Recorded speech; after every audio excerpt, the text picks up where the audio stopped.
Olá, quinto ano! Vamos para a nossa aula de história de hoje, que será lá na página 103. Abram aí para acompanhar o vídeo junto com a professora, né? Acompanhando pela apostila também. Vamos lá! Hoje nós vamos continuar falando sobre as condições de trabalho dos operários, turminha. Continuando falando sobre o que? As más condições dos operários naquela época. Eles buscavam melhores condições de vida, só que no início, por não haver leis trabalhistas, eles passavam por péssimas condições no trabalho. Vamos lá? Então, aqui tem o segundo parágrafo, que ele diz o que a tia estava falando, né? Por que eles tinham péssimas condições? Porque nesta época as leis trabalhistas brasileiras eram restritas, limitadas e pouco eficientes também, não garantindo direitos básicos ao trabalhador. Virem a página. Hoje nós vamos saber um pouquinho, continuar falando sobre as péssimas condições. Então, grifem aí, tá? Na página 104 e 105, quais eram essas más condições nas indústrias no início do século XX. Vamos lá. Quinto ano. Se depois de anos e anos de trabalho, um operário sofresse um acidente que o impedisse de trabalhar pelo resto da vida, ele era demitido quinto ano, sem qualquer ajuda para cuidar de sua saúde ou garantir sua sobrevivência. Naquela época também não existia a aposentadoria por tempo de serviço ou por incapacidade, não existia final de semana remunerado como existe hoje. As fábricas, elas dividiam o quê? Máquinas e operários ficavam ali em espaços apertados, sem iluminação nem ventilação suficiente. Não havia também qualquer dispositivo de segurança caso o empregado tivesse um acidente no trabalho. O ar quase sempre ficava impregnado de partículas nocivas que prejudicavam a saúde dos trabalhadores. Agora vamos falar um pouquinho dos horários. Quantas horas eles trabalhavam diariamente? O cotidiano dos operários era violento e exaustivo. Muitos eram castigados fisicamente por seus patrões e em vários estabelecimentos trabalhava-se de 12 a 16 horas por dia, com intervalos reduzidos e sem descanso semanal. Os salários eram tão baixos que pai, mãe e também os filhos tinham de trabalhar para pagar as despesas da família. Além disso, mulheres e crianças sempre recebiam um salário menor que o dos homens. Olha que injustiça, né? Quinto ano. Tais conquistas, porém, só ocorreram depois de muita luta dos trabalhadores. Então, eles lutavam, eles negociavam com seus patrões e depois de muita luta veio o quê? As conquistas trabalhistas, as leis que garantiam o quê? Melhores condições de trabalho naquela época. Então, qual o objetivo de uma lei trabalhista? De garantir que não haja exploração e injustiça nas relações entre empregados e empregadores. Então, agora a gente vai conhecer algumas destas leis que garantiam melhores condições de vida no trabalho. Então vamos lá, esta lei quinto ano está na Constituição, que foi oficializada em 1988. Tá, vamos conhecer agora um pouquinho do direito dos trabalhadores. Vamos lá.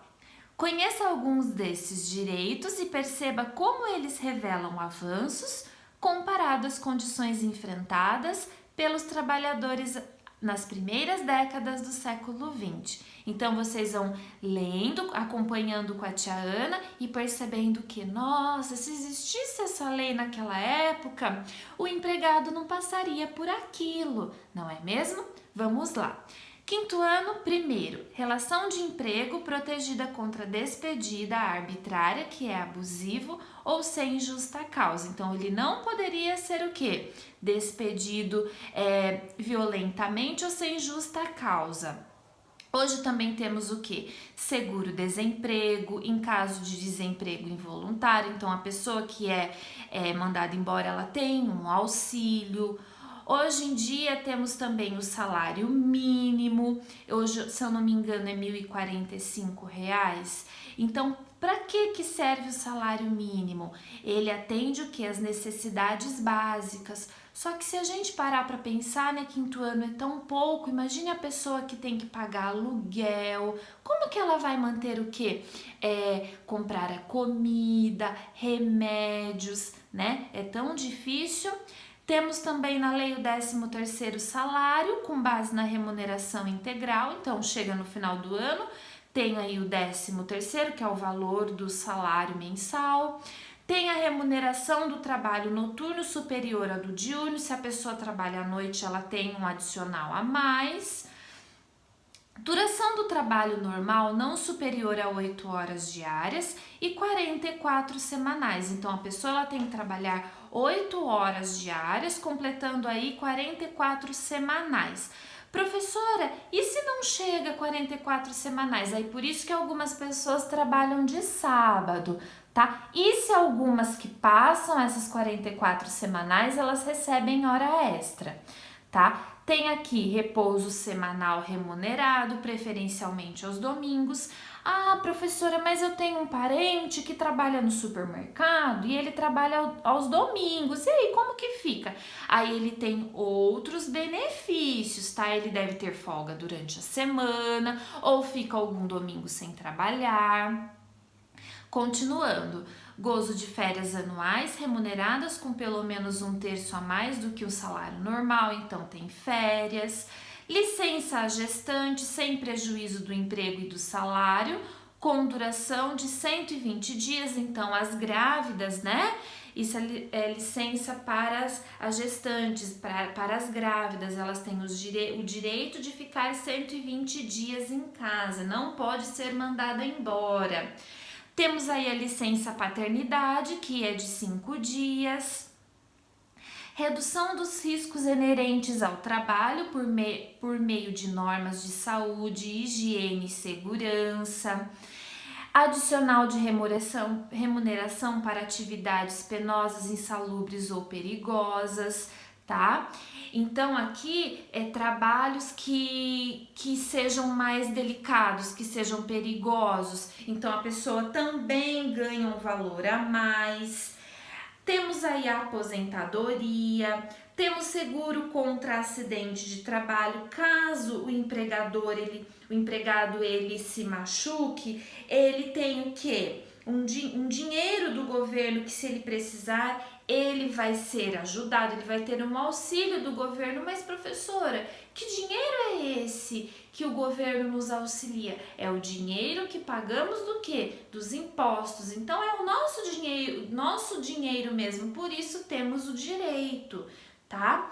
E temos aqui a proibição de trabalho noturno, perigoso ou insalubre a menores de 18 anos e de qualquer trabalho a menores de 16 anos, salvo na condição de aprendiz a partir de 14 anos. Então, se a criança tem 14 anos, se ela está na condição de aprendiz, ela pode sim trabalhar 4 horas diárias no contraturno da escola, tá? Num horário oposto da escola, e comprovar o quê? Que ela estuda, tá bom? Então, 14 anos somente na condição de aprendiz, ok?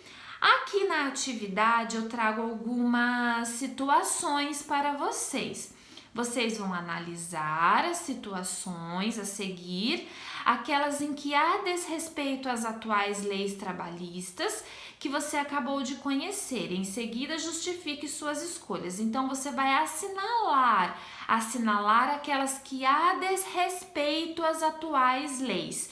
Então, se você vê que não tem aqui a ver com a lei, não está de acordo com a lei, você assinala, tá? Então vamos ver a primeira. João Eduardo tem 19 anos e trabalha todos os dias das 7 da manhã às 21 horas, que é 9 da noite. Está de acordo com a lei ou não está de acordo com a lei? Veja o horário, quinto ano, que ele trabalha. Dá 8 horas por dia este horário?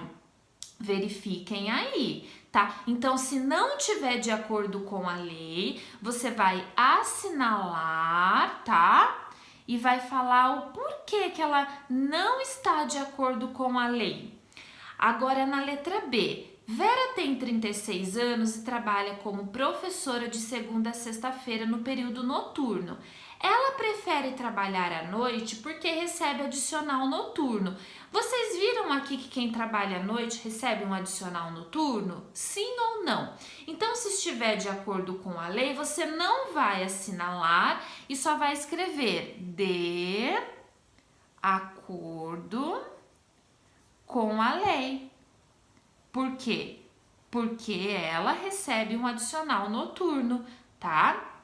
Aqui, verifiquem o horário e fala por que não está de acordo com a lei. Aí você vai analisar a C, a D, a E e a F. E vai vir aqui na tarefinha, número 2 somente. E ler um depoimento recolhido por Ecléa Bose e publicado em seu livro Memória e Sociedade, Lembranças de Velhos. Você vai ler este depoimento e responder A, B e C, ok? Quinto ano, façam com muita atenção e a cada situação aqui, você volta nas leis trabalhistas, ok? Até logo, turminha!